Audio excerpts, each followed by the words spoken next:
blind, stupid, or probably poor. My name is Maxwell Jacob Friedman. You can hear all about me and my best friend Cody Rhodes at AEW Insider. What's up, peeps? Welcome back to the AEW Insider. As always, I'm your host, Lee Benz, and this is the AEW Insider.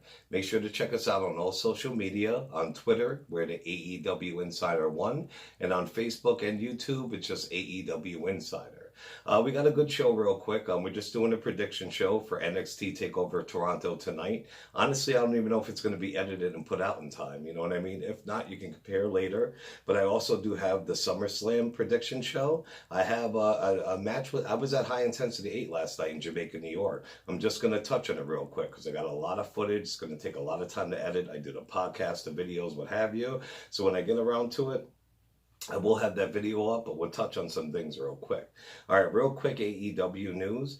Tickets for their second and third live tapings were announced. They will go on sale this upcoming Friday, August the 16th at noon, I believe. And those are the tickets for Boston and Philly. My daughter and I will be attending Philly. I got the money put aside. We're ready to go. Even if I can't get the tickets when they go on sale, if they sell out or it's too busy, I'll buy them off of eBay or secondhand, like off of Vivid Seats. So we will be at AEW's third taping in Philadelphia. Excuse me. Okay, let's get to the prediction show. Now, I did a prediction show on the podcast. I'm doing it now, my picks, what have you. Like I said, I don't think this will even be out in time because editing takes a while. If so, that's even great. But I also have SummerSlam predictions, and I'm going to let you know what happened in High Intensity 8 last night. Then I'm not going to do a result show on YouTube. My result show will be on a podcast tonight. And then tomorrow, there will be a video of SummerSlam results plus your weekly wrestling news. And then a day or two after that, when I get time, I'll do a movie video also, and then back to the podcast again. And in between that, when I can do the High Intensity 8 footage, I will. Editing takes forever. All right, NXT Takeover predictions. We do have the NXT Championship match. It is 2 out of 3 falls. It's with the current NXT champ, Adam Cole, Bebe, and Johnny Gargano. Adam Cole's the man. I followed him all through his indie career. He was a member of the Bullet Club, blah, blah, blah. He's amazing. Gargano's amazing too, but Gargano could never win the big one. And when he did, he lost his belt in a couple weeks, I believe, to Adam Cole. So who knows? Adam Cole got to pick the first match. He picked the street fight. Gargano picked the second match. It's just a straight up wrestling match because that's what he shines at. And if it goes to a third fall, which it will, William Regal gets to pick which the third fall is. I have a feeling Ciampa's going to come back tonight. Thomas Ciampa, Gargano's BFF, and I don't know if he's going to help Gargano win or lose the title. But my pick to retain his title will be Adam Cole, baby. Real quick before we get to the women's match, at SummerSlam and WrestleMania, if you don't know, when they're over with, that's when they do NXT call-ups. So I have a feeling a lot of these NXT stars are going to be getting called up to the main roster, so that could equal a lot of title changes tonight. We do have NXT Women's Championship match, which is the current champ, Shayna Baszler, versus Mia Yim. Now, I hated Baszler when she first came. I was like, this UFC chick, she sucks, blah, blah, blah, yada, yada. She's impressed me so much, and she earned everything she got. She's amazing. I am picking Baszler to win, but I think WWE is going to have Mia Yim win, for real, because Baszler's going to get called up. It stinks, because there's so many better women who have been earning it and what have you. I don't think Mia earned it in WWE. She's did it in the Indies, but not WWE. Bianca Belair, in my opinion, should be champion or beat Baszler for that belt before Mia Yim. But anyway, like I said in my podcast and my last show, like my predictions and all that, I love heels, so a lot of time I pick the bad guys, and I pick the people. My picks are not going to be, go with the majority of what people like, and you know what I mean? A lot of them are going to be wrong because I pick what's real. So just to keep that in mind. But I'm going with Baszler to retain her title, and we'll see what happens. We also have a triple threat for the North American Championship belt.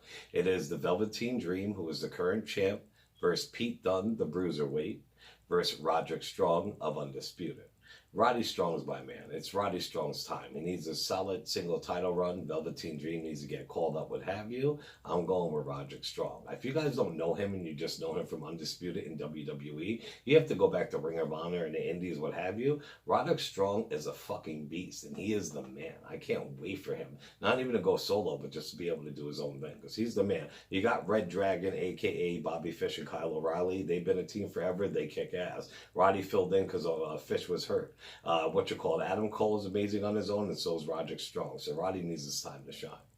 My pick, Roderick Strong. We also have the NXT Championship match. You have the Street Profits versus Bobby Fish and Kyle O'Reilly. And I didn't even think about this now. I picked the Street Profits to win, but I forgot the last couple of weeks they've been called up. The Street Profits are on Raw now. Well, Vince will probably ruin them and they won't do anything when they're up there. But they're probably going to have Bobby Fish and Kyle O'Reilly win unless they're getting called up. So who knows? But I love Undisputed. I love Red Dragon, Bobby Fish and Kyle O'Reilly. But I'm going with the Street Profits to win this one tonight. We also have Johnny Gargano's real-life wife, Candice LeRae, versus Io Shirai. I couldn't stand Io, even though I knew her in Japan. She was awesome in Japan, but her first gimmick at NXT with the Panda was so super lame. Now that she's all evil, wearing all black and all sexy with her hair straight, she's gorgeous. But anyway, that's not why I'm picking her, but I'm going with Io or Io to win tonight. But Candice LeRae, if you don't know about her either, she is amazing on the independent. She is no joke, and they've barely been using her. But I'm going with Io. That's my pick. And then we do have the finals of the NXT Breakout Tournament, which is Jordan Myles versus Carmen Grimes. You guys probably don't know who they are unless you watch NXT or watch the Indies. I'm going with Grimes to win. All right, real quick, we're going to get to our SummerSlam predictions. All right, SummerSlam. We do have the Cruiserweight champ, which is Drew Gulak, my dog, straight from Philadelphia, the fucking man, against Oney Lorcan. Now, my pick is Drew Gulak. Now, I'm not taking anything away from Oney. If you watch NXT, Oney is amazing. With the tag team or single, that guy's the fucking bomb. His problem is, though, he has no look. He has no gimmick. He wears black trunks, even though there's nothing wrong with that. But he just doesn't have it. He doesn't have it. You know what I mean? He performs in the ring. He can back it the fuck up. But he just doesn't have that look. So I'm going with Drew Gulak. Drew Gulak, it took him long enough. He should have been the first Cruiserweight champion. Never mind right now. But he waited and worked too long for that title to drop it to Larkin so soon. And it's not taking anything away from Oney. It's just too soon for Gulak to drop it. My pick, Drew Gulak. We do have Goldberg returning, which is insane, versus my dog, one of my top two favorite wrestlers besides Sami Callihan, Dolph Ziggler. I'm going with Dolph Ziggler, of course. How could you not? Dolph's the man, dude. Dolph is the man. It's just crazy. And they know I'm not even going to touch the subject because I'll be here all night. But anyway, Goldberg, this is how it's going to work. If Goldberg does not totally shit the bed during the match, how he hit his head and knocked himself during the Undertaker thing, if he could perform at least more than half decent and doesn't totally make an ass out of himself, Vince McMahon will put him over. He will win because that's going to be to bring him back and save face for a bigger opponent at a bigger pay-per-view like the Saudi Arabia show.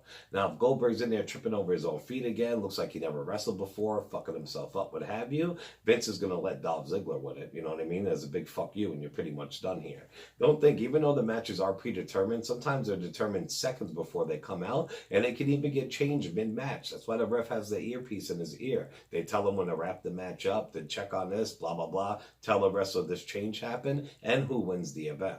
So like I said, I'm going with my boy Dolph. I can't go against my dog. If Goldberg does good in the match, he will win. If he fucks up, Dolph's going to win. Mark my words. But my pick, Dolph Ziggler. We do also have Trish Stratus versus Charlotte Flair.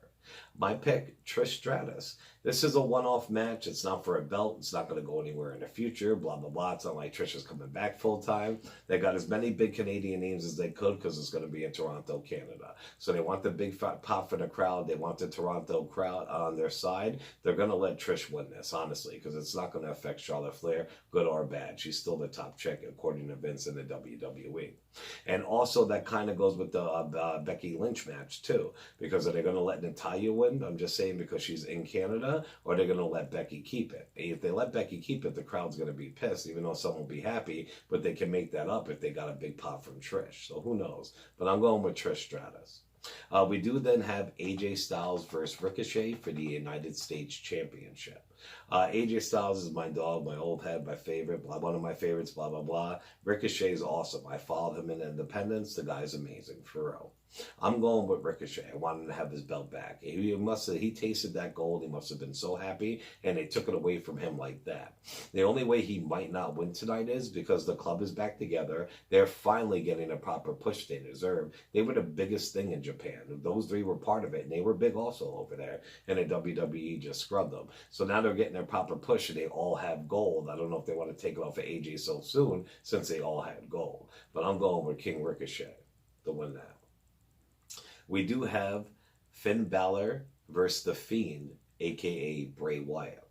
Now, Finn Balor, if he came out as the Demon, that'd be a good fight. As Finn Balor, he's going to get destroyed. Not taking anything away from Finn Balor. He was Prince Devitt over in New Japan. He was the original leader and starter of the Bullet Club. Rock and roller, like he used to say. You got to check out the history of the Bullet Club. Finn Balor was the man. He's vicious.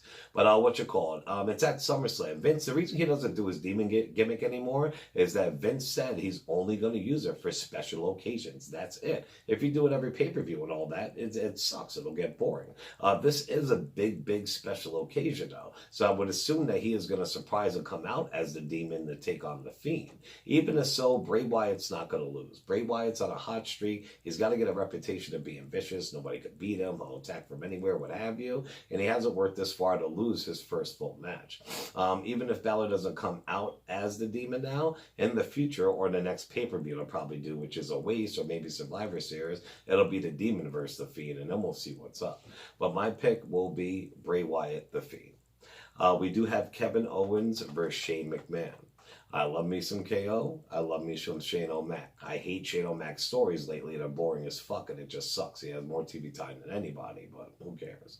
My pick is KO. They got him doing a whole Stone Cold gimmick. He hates his boss. He fights for the everyman. He's doing the stunners, what have you. There's no way he's going to lose. And pretty much everybody who went up against Shane or Drew McIntyre and the Alliance, because they were in a group the last couple of months, a.k.a. Roman Reigns, have lost. So KO's got to win. We do have Bayley versus Ember Moon for the Women's SmackDown Championship match. I picked Bayley, but I have a feeling Sasha Banks is going to come back tonight. But I don't think Bayley's going to lose because Ember Moon's great. Ember Moon first came out. She's the bomb. She needs like a push or to change her gimmick, which I don't even want her to do. But she hasn't done anything, honestly. Well, they haven't done anything with her, I should say. But Ember Moon, it's not her time to get the belt. It would be awesome if so, but I'm going with Bayley. We do have the WWE Championship. It's Kofi Kingston versus Randy Orton. Kofi Kingston's going to win. His streak's going to be over soon enough with the whole title bit. It's a fluke. If Ali never got injured, he never even got... That's true. That's true. Because Ali was supposed to be in that thing where Kofi replaced him and then got the shot at the belt, Kofi Mania. But Randy Orton doesn't need the win. His contract's up June of next year, blah, blah, blah. He's already talking to Will Ospreay about going to New Japan and fighting him, which I did in my last video. My older videos or podcasts, you could check those out. AEW Insider. What was I going to say? Randy Orton doesn't need it. So Kofi's going to win this one. But Kofi's title reign is going to end soon. And I hope it does actually break up the New Day, too. As crazy as that sound gas. I love the New Day. Take nothing away from them, but they hold each other back. This whole thing, they're either going to have tag team, maybe a little belt. It's crazy one of them is even champion. They hold each other back and they're doing each other a disservice. And if you ask me, I think the true breakout star, the New Day, is Big E, actually. Sorry, I just bumped the microphone. I've been doing that. It's too close to stop. All right.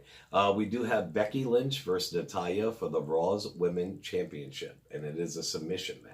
So not only are they in Toronto, not only is it a submission match, I mean, come on, man, it's Natalya there. So my pick is actually Natalya. It's time for Becky one belt to lose her belt. And before Mania and all that, she had tons of steam. As always, WWE shit the bed, and she doesn't really have that much, steam and not heat, but, popularity behind her. Like, everybody loved her. I think it's time for Becky to lose the match. So I'm going with Natalya. Plus, it is in Canada, so we'll see. We do have Brock Lesnar versus Seth Rollins as a Universal Champion. I was one of the many who could not stand Brock Lesnar being champion after he was it for so long. Because he only showed up every once in a while. It fucking sucked, man. Nobody could beat him. Well, I'm a huge Seth Rollins fan with the Shield. And when he was heel. He was the bomb fucking champ. Seth Rollins babyface, being a good guy, sucks. So I want Brock to retain. If you would have told me a couple months ago when Brock lost that belt to Seth, literally, that Brock was going to win it back so soon, I would have been in a fucking uproar. But it's just boring. Somebody else could beat Brock. That's Seth. Brock needs a belt because Seth is boring with his the good guy gimmick. I'm sorry. I picked Brock Lesnar. All right, the House of Glory 8, we were at it last night. Like I said, I got tons of footage. We literally got there late. I had to take my daughter to Wingstop, you know what I mean? She loves it, blah, blah, blah. And real quick, not to be all corny and all this, but God forbid, nothing's going to happen to me. I'm not sick or anything like that. But if anything ever happens, I want to give a shout out to my daughter. My daughter, Jocelyn Van Wert. Daddy loves you, baby. You're my motivation for everything. You're why I do everything in life. It's for you. She actually wants to come on one of my movie videos sometime, so she'll be a guest on the show. But my daughter and I went to Wingstop, and of course, I'm not always late. I'm usually right on time. And to be right on time for a wrestling pay-per-view or a wrestling live event, a big show, High Intensity 8 is House of Glory's WrestleMania for them of the year. It's not good. So even though we were fourth row, I had the band, I had the tickets approved and all that, by the time we got there, the place was fucking packed. And I could have went to, one of the ushers and said, hey man, we got fourth row seats. I could have checked people, made a move. I don't fucking do that. And plus, like, if you've ever been in New York City Arena, it's amazing. I got the footage. It's just beautiful. But when you walk in, there's like upper levels kind of, not high, but it's upper. And then you can walk down a little bit of steps and there's all the floor seats. So I got great footage. I actually just went on the upper level where there's tons of room, couches and all that. And I just taped the whole event with my gimbal. It was dope. Next time I'm actually bringing my tripod though. Everybody had tripods. They weren't using them, but there was definitely room for it. And there's no reason why I can't set it up. Next Sunday, we are going to Wrestling Under the Stars and Music at PNC Field. I actually got third row right on the end. So I'm going to be my podcast there so I could just set it up and hope, but I don't know how it's going to be in the field grass, so we'll see. But anyway, House of Glory, High Intensity 8 was great. Actually, we were at last year, 7 last year. I thought 7 was better. Had Sami Callihan in it, met him. He's the nicest guy. Don't tell anybody that. That's my dog. I had my Sami Callihan gear on last night. Thumbs up, thumbs down shirt. And my, God damn, I can't anything. My friggin' Death Machine hat. I got the red and black one. But what was I going to say? Last year's was better. Met Sami Callihan there. My daughter met Enzo Amore there. Bubba Ray Dudley actually came out and attacked Sami for the stuff they got into on Busted Open Radio. Austin Aries was there. LAX again, what have you. Last year was just a better show. But this year, the crowd and just the atmosphere was better. Those guys down there in Jamaica, New York are fucking awesome. That crowd was hyped. They were into it. It's just amazing. The only bad thing about the New York City Arena is the air conditioning. There's no AC in there. Even when the owner came out at the end, he's like, thank you for standing there in 90-degree weather for this, blah, blah, blah. Last year, we had to wait about an hour in line to get up to meet Enzo. And that hallway, oh my fucking God. But besides that, it's an experience and you gotta go. The New York City Arena is fucking dope. But anyway, we were there. The opening match was Rich Swann. I mean, I don't have all the things. I don't remember it all, even know some of their names, blah, blah, blah. But just the highlights, I'll do too. And I'll do a video on it when I get a chance. And I have tons of footage, like I said. But the opening match was like a 6-way for their like Cruiserweight belt kind of. Rich Swann was in it. He was awesome. He shined. My daughter was so surprised because Rich Swann, after the match, was just walking around. He was right by her, blah, blah, blah. I keep bumping this microphone. Sorry if it's making noise. And one thing too, real quick, we'll rewind. As soon as I walk in with my daughter, who's there with 2 fans around him? Hey, yo. Scott motherfucking Hall. Now, normally, like I do, if you watch in the beginning of this video, you see the MJF promo I had. I paid MJF to do that. I'll pay them to do it, literally. I was going to ask him, to do a promo or to get an autograph, but I know he was charging $40 per night. So even though he was leaving, his night was done with, who am I to say, hey, could you record this for my show or get a picture or autograph? But I should have did it anyway. So I didn't want to bother him, but 2 fans, I seen they had their Sharpies and all that. They were going up to him. So what's up, hey, yo, the bad guy. So it was cool seeing Scott Hall as soon as you walk into the door. So then my daughter, she's on her cell phone. That's what she does. I said, Mama, why do you come? You're always on your phone. So because I come with you, Daddy, and I appreciate that. So the whole night, she watched like the bigger spots and all that, but she was down, just drinking her drink on her cell phone, what have you. I taped it all. Rich Swann was in the opening match. It was a great 6-way or 5-man match for the Cruiserweight belt. A new guy was crowned champion. He's all smug, kind of like MJF, but not even a quarter what MJF is.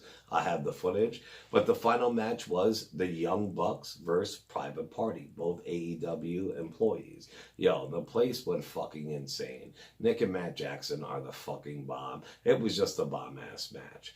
When it was over with, House of Glory's owner, he was there last year too, up in the hallway, seeing to get tickets for Enzo or money from Enzo. The guy literally looks like he's the biggest thug street hustler off the street. In good shape though, cool dude, Spanish guy, but he's the man. But he came out like he does with all his shows. They thanked everybody for coming out, staying in 90-degree weather, and they gave Private Party their props, because Private Party, that was their last independent show. Now they're with AEW, And the last time until the contracts are up, until they can go back to House of Glory. And the first time I seen Private Party was last summer at High Intensity 7. Like, yo, these kids got moves. They're sitting there dancing in the middle of the match. They're awesome. And look at them now. So the guy gave them props and all that and said, you know what I mean? Thank you. You guys are one of the first, yada, yada. We're wondering why our guys don't get signed. And they signed them. Then he said something to the Young Bucks. I don't know what he says. I have the video footage. Boom! Out of nowhere, the microphone, especially when they hit him with the mic, even though it's fake, it sounds crazy. Out of nowhere, boom, he sneaks Nick Jackson, the owner of House of Glory. All his boys come out and they stomp the piss out of Nick and Matt Jackson and Private Party. Then boom, all you hear is like this rodeo music. Here comes Hangman motherfucking Page. Yes, Hangman Page was there. He came in and he cleared the fucking ring. He got the microphone. He said, like, I pretty much whipped their asses and I did it in Jordans. I mean, not Jordans, Jordache, you know what I mean? Or Wranglers, talking about his jeans. He's a cowboy. His new gimmick too, which you'll hear, he says cowboy shit. Like, I do this cowboy shit. Came out here, wrecked it, blah, blah, it's cowboy shit. Like, that's when he does it. When he puts work in, it's that cowboy shit. So Hangman Page was there. He was sitting there cutting a promo on everybody there, cutting a promo on Chris Jericho about their upcoming fight for the belt. All that. It was dope, dude. So then there was a little bit, there was a match announced too. The Young Bucks did a match. I mean, announced because they were saying that it's Private Party's last match. You'll see them there. They said it doesn't have to end. Actually, at their taping in Boston, it will be the Young Bucks versus Private Party because they're having that huge AEW Tag Team Title Tournament. So there's a match that was announced. I have to watch the video footage again. Hangman Page had the mic for like 20 minutes. He even said, like, you guys did all the work, and I'm out here saying everything. Take this, blah, blah, blah. So it was good. It was real good. House of Glory, like I said, when I get time, I'll put it up. Now, tomorrow, I will do a SummerSlam results show, and it'll have the takeover results still, even though it'll be way over by then, plus some wrestling news. Then the next day or two, when I get time, I will have a movie video for you guys for the movies of the week and movie news. Something crazy just happened with that movie, The Hunt, that I told you Facebook banned me for 24 hours for posting the trailer. Big news on that. I didn't even know. Well, I'll get to it tomorrow. But we'll have the movie video, then I'll have the podcast again. In between all that, I'll get something done for House of Glory because it was a good show. If I could put some stuff in here, I'll see if I can. We'll see. Who knows? But as always, definitely check us out on social media. On Twitter, we're the AEW Insider 1. On YouTube and Facebook with an AEW Insider. So please like, share, subscribe, show some love, what have you. We got big things, big events coming up in the next couple of weeks. So I really appreciate you guys showing love. The last YouTube video did awesome. So let's keep it going.